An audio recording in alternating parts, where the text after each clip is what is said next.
Back then, the tides of the Chrysos War had not yet engulfed this city-state of Talantin.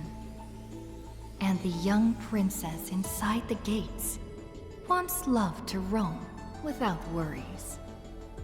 She snuck into forbidden grounds while the servants were away, but was shocked by what she saw on that day.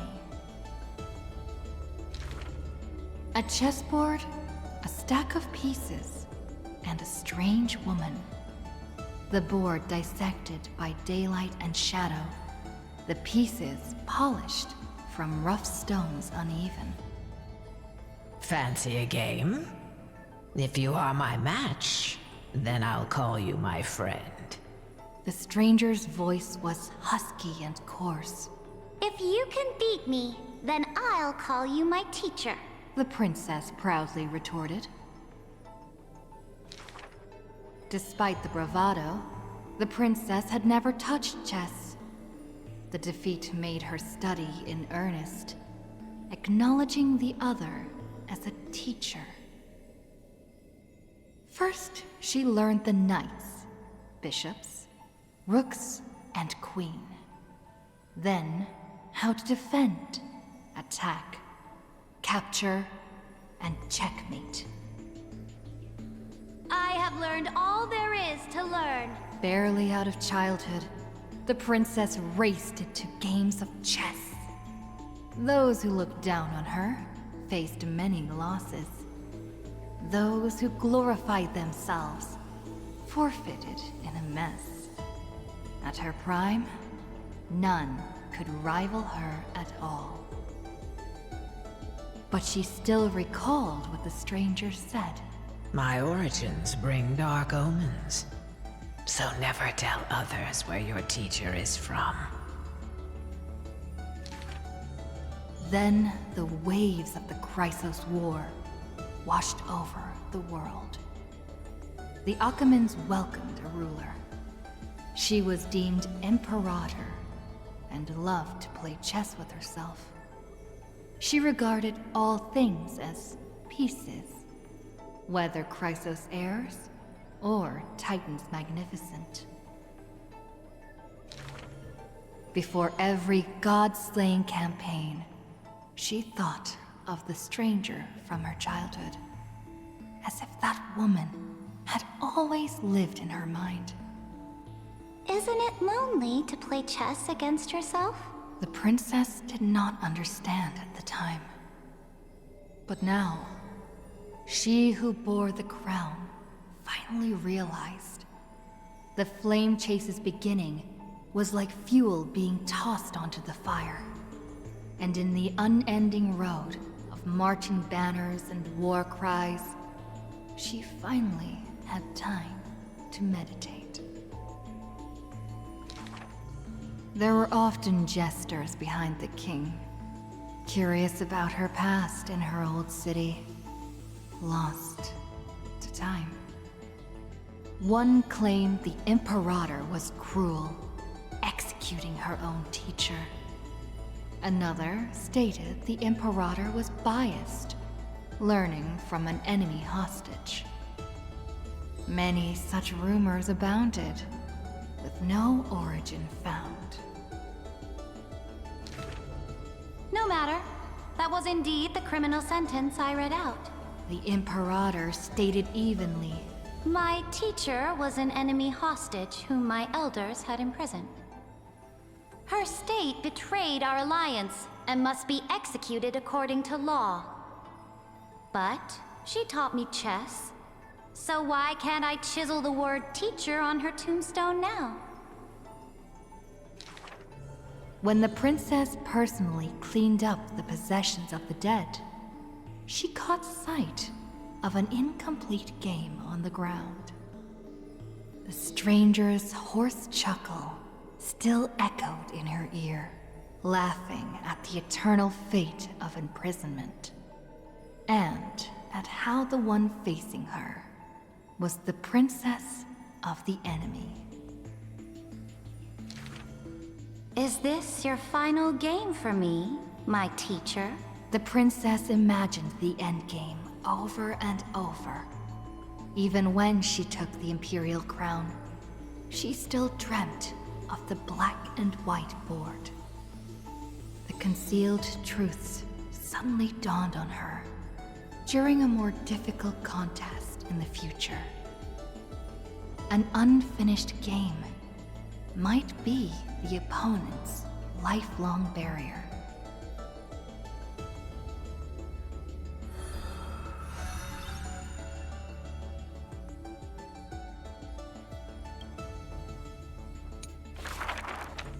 The Imperator's armies stormed into the northern states for the first time, passing through city gates scorched by war. Another tyrant still! So exclaimed the angry child. The rock tossed from up high hit the girl's crown. The crowd shrieked and retreated, fearful of the ruler's flames of fury. The girl reached out, not to straighten the crown on her head, but to help up the child shivering in dread. I heard in the old laws of this land, whoever assaults the crown shall be punished. But I wear another land's crown. And your old laws should also be abolished.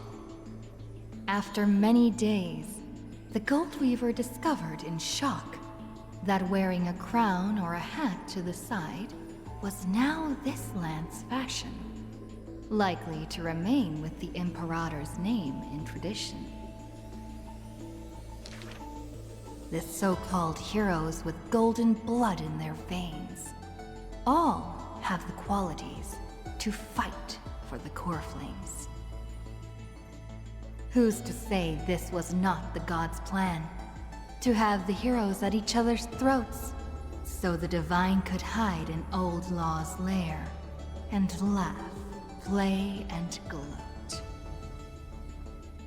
Who made this world a chessboard, and with one stroke, one river, created the boundary between God and man?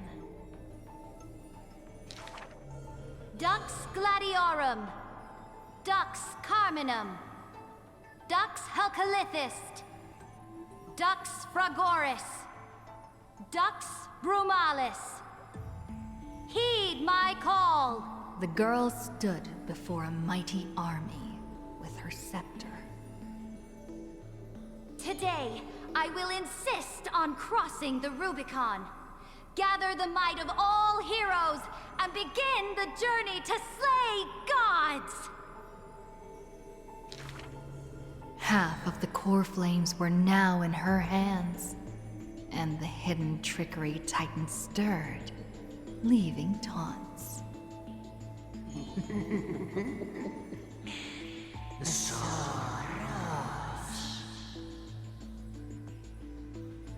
The Imperator summoned the heroes to discuss, finally stopping after much hesitation. As they had already pinned down the bones of Earth's beast, they let that thief live for a bit longer in bliss. The warrior of the fractured blade laughed boldly.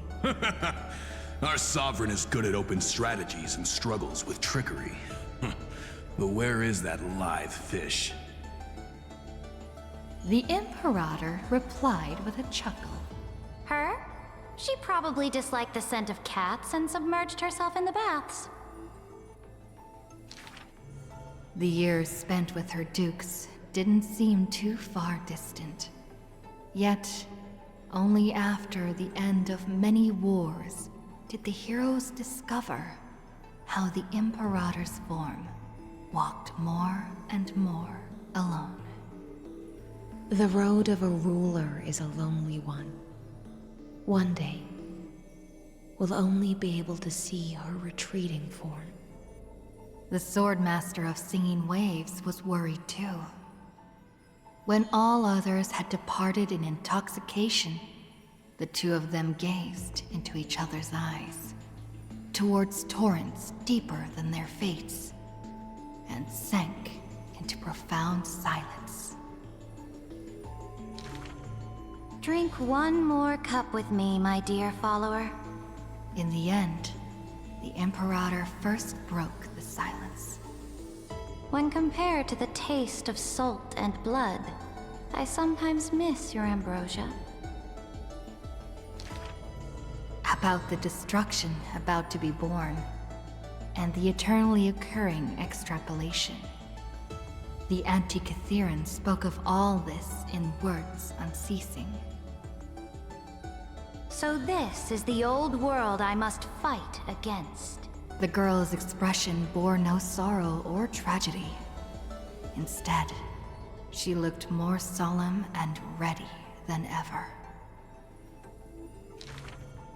Whoever stated that two kings could not meet face to face in chess? I am the sovereign of Akama. I once faced the gods. So what do I have to fear about the laws hanging behind such gods? I will chop up the old laws and let them be firewood for the new. No matter the cost. That was the Imperator's lifelong conviction. Never changed, always persistent.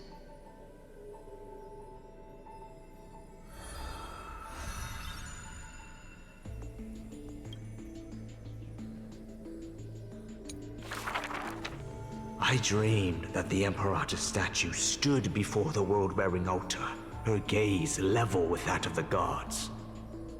Then, blood gushed out from the statue's orifices, and the people, in cheers and elation, washed their hands in that golden blood. The tyrant's life will end with violent death. None will weep, and all will cheer as her statue topples. She will die before the dawn comes. A vengeful aristocrat, one whose title was stripped by the Imperator, thus spoke. We cannot agree with your excessive deeds. You have imprisoned Trebios' split selves, demanding that divine authority regress into the ruler's mouthpiece. We will reveal your future with the prophecy. And tell in truth, your crusade will indeed be a smooth path. Yet in the same breath, we see omens of your death, a demise in an absolute pure darkness. Even so, please excuse us, as our eyes continue to be drawn to your crown's flames. Dux Fatorum. We don't exactly hate that name. In the name of Yanisopoulos' priestess, Holy Maiden, and Oracle, thus spoke the Imperator's Dux Fatorum.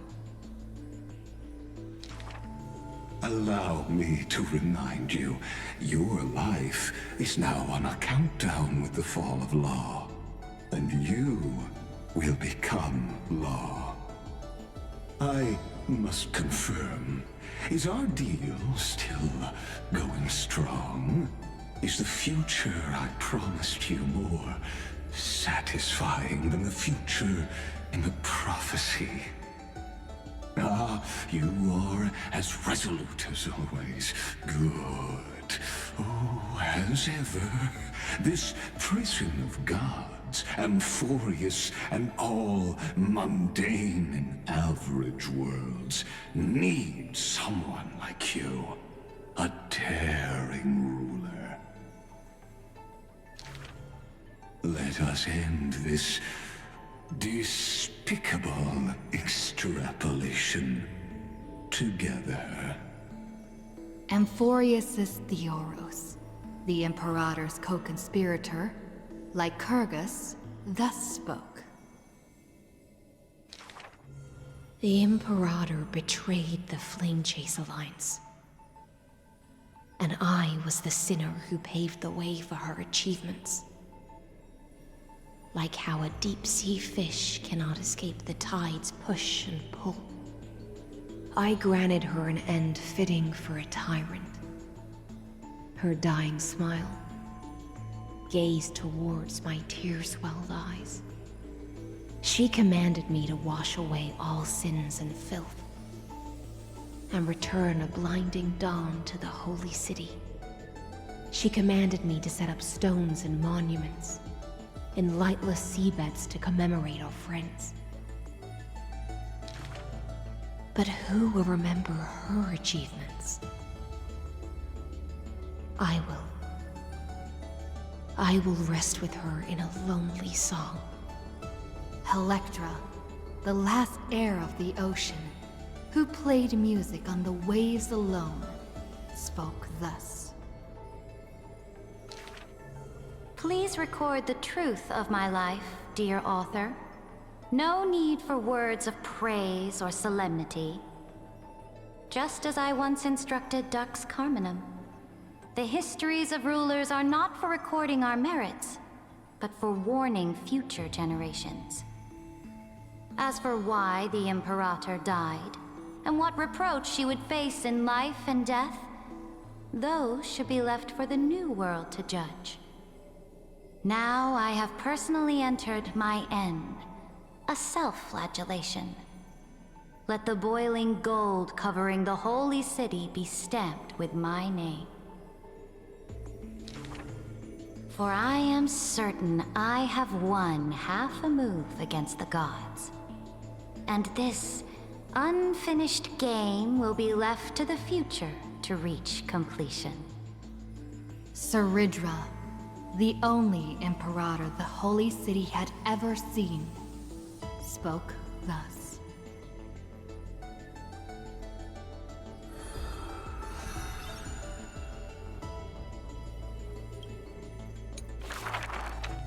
Who will win?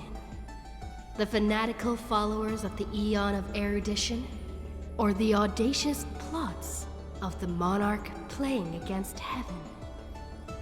The atavist search forest's monkey creatures, the steel soldiers reviving the Emperor, that Theoros's visage of arrogance. On her chessboard, all faded to null. In the name of Amphorius, I will grant freedom to blind faith. The monarch stood before the inorganic throne, driving the scepter into the Emperor's vacant gaze. Even the gods beyond the sky shall crumble like the Titans, as she swears to seize the glory of conquering the stars. Who will win?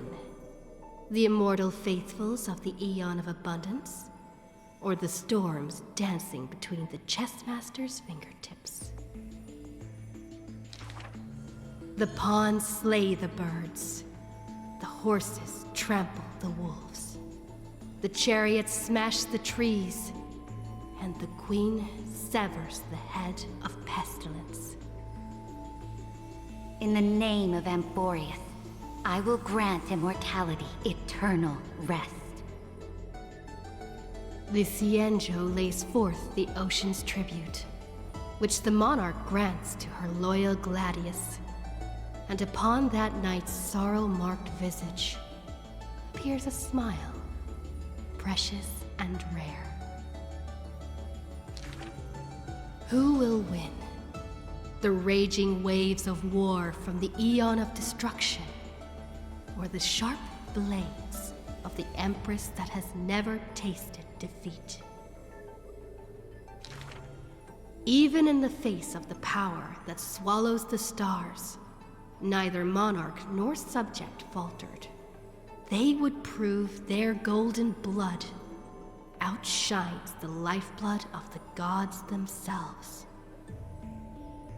In the name of Amphorius, I will grant destruction to the destruction. The monarch's core flame supplants the flames of annihilation. Soldiers drink deep of the golden blood of the blemished one. She has slain the wellspring of tragedy, once again usurping destiny's crown. Who will win? The light of the esteemed gods beyond the sky, or the core flame lighting up the world in the Imperator's heart. The fury of the stars surges headlong, boiling at the edge of the galactic empire. Mighty factions thrust into her realm, yearning to seize back the splendor of old. In the name of Amphorius. Stellar winds scatter the enemy's remaining ashes as golden blood once again congeals into familiar epitaphs. The master of the infinite cosmos lifts the edict high, declaring to her boundless, ceaseless realm. I shall conquer the heavens, and all stars shall submit. Chuckling, the Imperator tosses her final pawn, her previous delusions withering away during the game. She wiped off the formations that were purely imaginary and caught a glimpse of rust blooming upon the throne. On the night before the monarch faced fate, she left behind a grand dream of conquering the stars. In time, she shall become but a humble pawn, so that this grand illusion retains a sliver of truth. This world's game is nearing its conclusion, but in the distant future. For the raging and burning ambition, for the flame chase through 30 million creations, for the Imperator's realm and all her citizens. Who will win? I will win. Amphorius will win.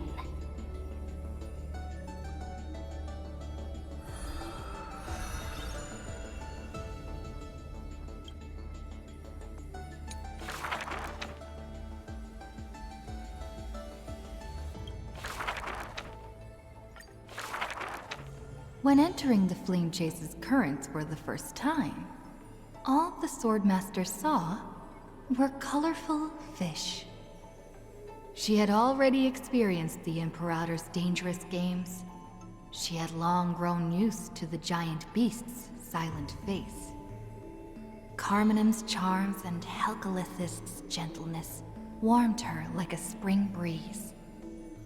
But as Pregoris missed his throne, and Bromalis debated with joy, she was sometimes at a loss. Occasionally, the Swordmaster would sink into hesitation, and even that messenger of fate could not get her to laugh. Till one day, a golden trout's bubbles floated into her gloomy waters.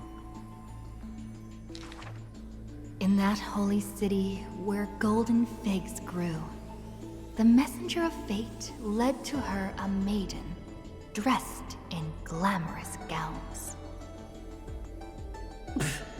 What kind of clothes are you even wearing? The girl snickered behind her hand, while the messenger pulled on her sleeve. Aggie, don't be rude! Such hubris, delicate fish. Are you not aware that there's food on your face? The messenger's eyes opened wide. Aggie, you've been snacking behind my back again! Exposing me like this? I'll get my revenge. The girl ran away in a fit. The Swordmaster smiled, and before she knew it, her hesitation was gone. After that first meeting, the richly dressed girl often came in greeting. So, you really came from the Sea of Souls? Do all the children of the ocean dress funny like this? The Swordmaster did not chase the girl away, but also did not respond. So the girl used her hands to meticulously measure the Swordmaster's torso all around. You can't be seen like this. I'll send you a new dress. Some days later, the Swordmaster appeared in finery at a ball. All were awed by her splendor, with only the Imperator thinking in wonder. How rare to see you like this. Oh, so lonely, Gladius. The Swordmaster's wardrobe grew full, and people praised Akima's Goldweaver for her cheerfulness and splendid skill. But only the Swordmaster noticed that the smile on the girl's face gradually faded as the flame chase progressed. The calamity of lands asunder added to the girl's weariness. The Battle of the Grove robbed the light from the girl's eyes. Yet another feast arrived where the Goldweaver was absent. The Swordmaster donned the most majestic garments and gently knocked on that door shut tight. The singing voice of Dux Gladiorum hailed the prelude of the feast. Guests clamored and cups clinked, and only the Goldweaver had no thought of enjoying the ambrosia. Who would have thought? I've sunk so low that I need you to comfort me. She gave a bitter chuckle next to the bonfire. You were as gloomy as the bedrock of the ocean when we first met. The Swordmaster held a tall chalice containing liquid pure, reflecting their two faces. I remember you were once curious about the stories under the sea. Then allow me to use my songs to reveal the past known to none.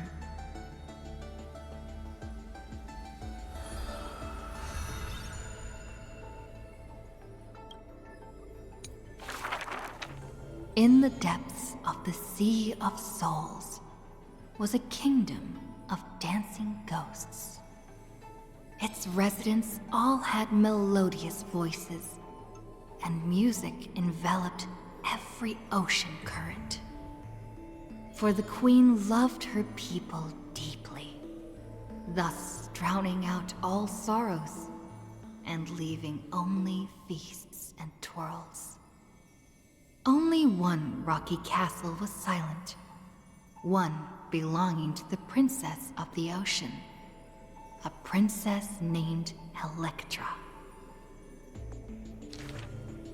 Were a monster of the depths to invade, the princess would raise her sword to engage. The people always rang her triumphs before she returned, for her swordsmanship was superb, never suffering defeat. Princess! Come enjoy the feast with us. The triumphant people raised their glasses, yet she declined with a smile and a wave. The children of the sea thought she was shy, but little did they know that in the dead of night, her castle too echoed with music. Though that music was loud, twisted, and invoked spite. Before a song even finished, the princess was already biting her lips, and the sea foam brushed away her tears. All of your people sing and dance with skill. So why do I alone lack a good singing voice? The princess wept, her face on the queen's knees. The ocean's favorite child can control the waves and is invincible in battle. In exchange, Talantin took away your singing voice. The queen consoled the princess, caressing the other's hair bun. Finally, she relented and took a chalice. If you're truly troubled, Then imbibe the honey brew in this blessed chalice, and throw yourself into the feast at ease. The liquid in the cup sat still, reflecting her loneliness. Princess, come sing with us! The people outside her window invited her warmly still. She finally ceased to hesitate, drinking down all the honey brew in one swallow, and leaped into the crowds. She played music and sang, smiling and dreaming. When her song was over, it felt as if waking from a dream, and the people rushed to raise their glasses. But as soon as the honey brew touched her lips, the princess plummeted to the ground, and her cheeks became rosy in drunkenness.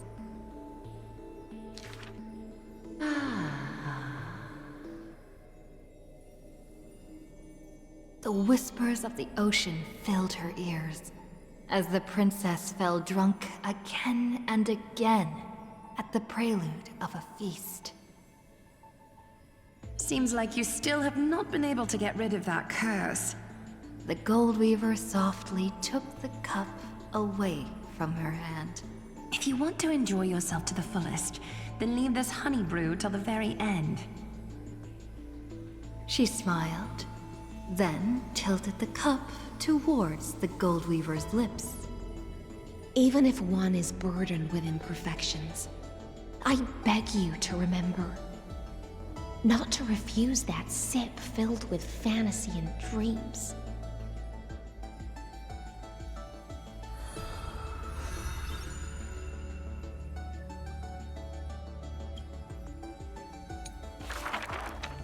She returned home after many years.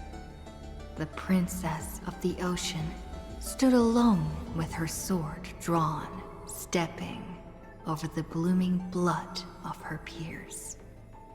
Before her, the creator of the sea sirens and the mother goddess of feasts was already sinking into the drunkenness of imminent death.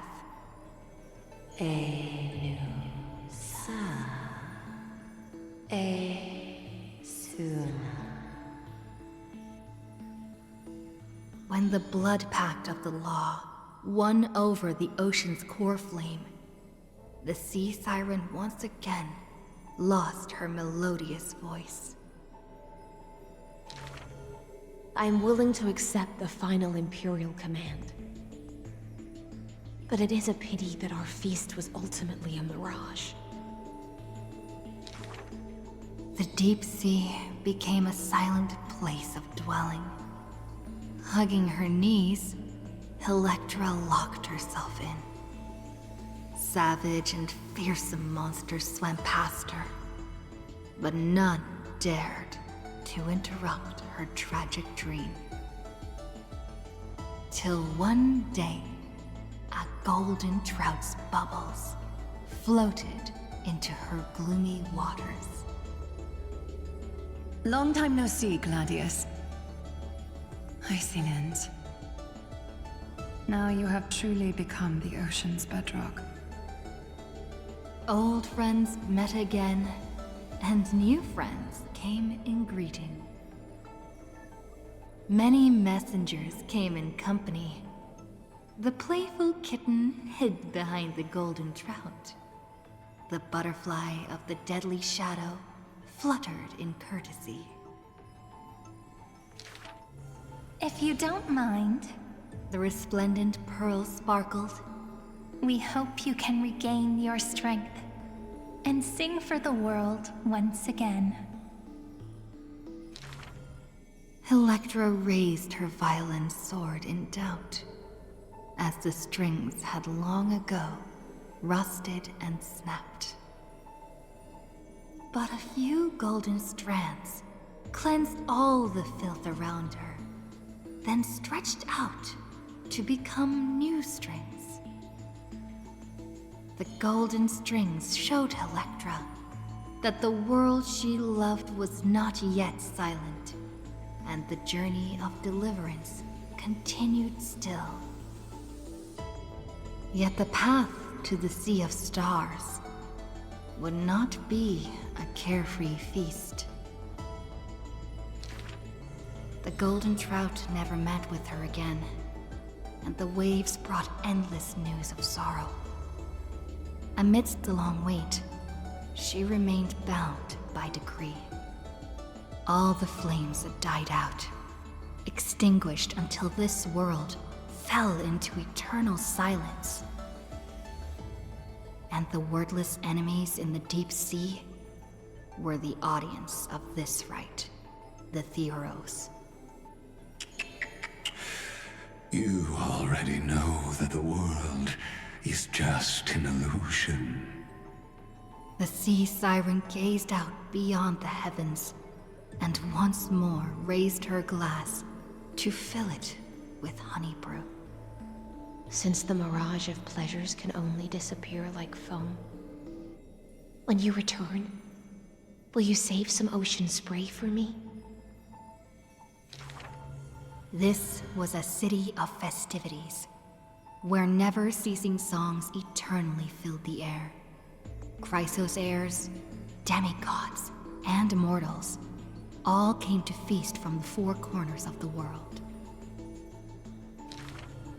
It was beautiful and radiant, performing the sea siren's drama amidst the revelry. The siren once longed for the banquet to never end, yet she witnessed the music fade and the guests disperse. As a fish, she was destined to drift with the waves, whether amidst the surging tides of evil or immersed in the currents of the starry sea. Until a millennium later, when the fish from beyond the sky finally took their seat. I enjoy banquets. How about you, little gray fry?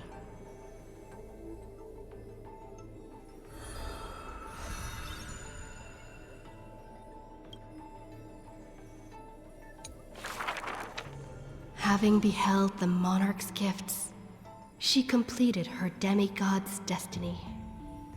The tides within her heart recede, and her requiem draws near. A sliver of light fell from a crack on the cave ceiling. A blazing ray pierces the surface of the sea. An aching urge to chase the light wells within her, and with the flick of her tail, she drifts towards the breach. In the deep sea, 1,000 years passed. The sea siren once swam to the shore with unwavering will. Fish gathered in silent procession to escort the princess to her final rest. The moment she leapt free from the water, she felt the waves stirred by peals of laughter. Mirages of her friends shimmered and faded, and songs of joy rang out from the shore, just as she had wished. Dux Fragoris sliced the Droma's flank with a time-worn edge. Dux Brumalis cast an icy chalice, steaming with the breath of frost. Dux Helcalithist brimmed her vessel with honey brew, while Dux Carmenem unfurled a scroll of new verse. At last, you have arrived, our belated musician. The Gold Weaver's silver needles hover in the air, weaving beautiful outfits for her. Electra accepts the gift that does not exist, as salty water wets her new attire. She knows this is not reality, just like the world she loves. Mere foam in the sea of stars. Even so. She drank down the aurora lights in the cup, as intoxication flew from her fingers into music and song. In the drunkenness granted by her mother, in the dream granted by that drunkenness, in the feast granted by that dream, I too shall have my fill of feasts. Now sober, she begins one last song. The musician plucks her strings in the spring, and the waltzing hem stirs the water into waves, revealing memories in throngs. She sings of the once awakened Titan, how the princess accompanied the queen to swim in azure waves.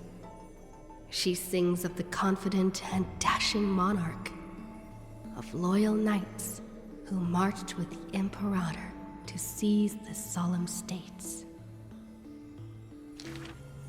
She sang of the one destined by heaven's will, of demigods who bore 1,000 years of watch for the hero. She sang of that little gray fry, and how the Gladius defended the Deliverer from Apocalypse's storms. She sang of herself, a cup made of fish bones, ever waiting for someone to banish the nihility within, pouring the honey brew of fate for her to the brim. She sang until her voice turned hoarse, and the spirit water she held was no more. The honey brew ran out, the final notes dispersed, and the feast of fantasy shattered in turn. Before the deadly quiet seashore, she gave one final smile, then faded into sea foam. To the fish from beyond the sky, we shall sink into the past. For she had glimpsed the sky beyond the cave, and chose to believe in the promised future, embracing a hope as fragile as mist. You must carry the new sun and swim toward the distant horizon.